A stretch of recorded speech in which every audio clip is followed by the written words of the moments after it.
Your retriever is only as good as the query you send it.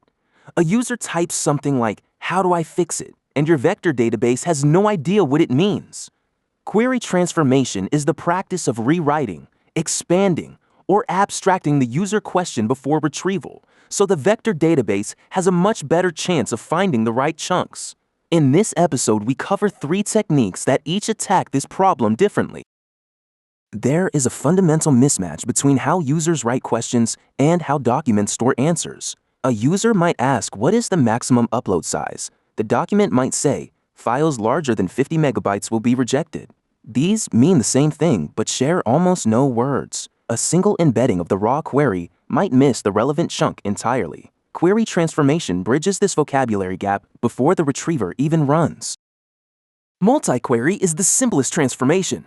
We use the language model to generate 3 or 4 alternative phrasings of the original question. Each phrasing captures a different angle or vocabulary. We run all of them through the retriever and merge the results. Because each phrasing might match different chunks, the combined results set has much better recall than any single query alone.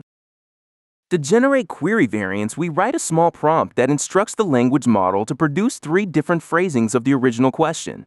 We set temperature to 0.7 so the model produces varied output rather than nearly identical rewrites.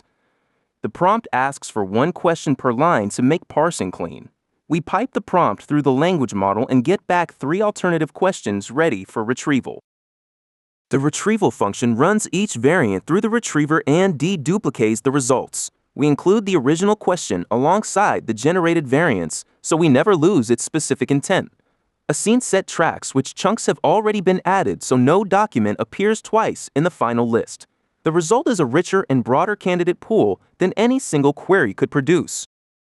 HyDE stands for hypothetical document embeddings. The idea is clever. Instead of embedding the user's question and searching for answers, we first ask the language model to generate a plausible hypothetical answer to the question.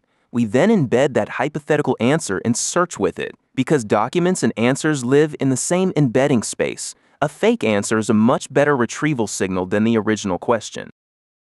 The HyDE implementation is remarkably short. We write a prompt that asks the language model to write a short passage that answers the question as if it knows the answer. We instruct it to be factual and not mention uncertainty because we want the hypothetical document to sound like real content. We then pass the generated text directly to the retriever instead of the original question. The retriever now compares 2 document-like texts rather than a question to a document. Step-back prompting takes a very specific question and abstracts it into a broader, more general question. The idea is that documentation often explains general concepts rather than specific edge cases. A question like, "Why does my login fail after a password reset?" might not match any chunk directly. But the broader question of how does the authentication flow work will match the relevant background documentation that contains the answer. We retrieve for the broad question and pass both the broad and specific context to the language model. Each technique has a different sweet spot. Multi-query works best when user questions are short, vague, or could be phrased many ways. HyDE works best when your documents are long-form and structured like answers, such as knowledge-based articles or technical documentation.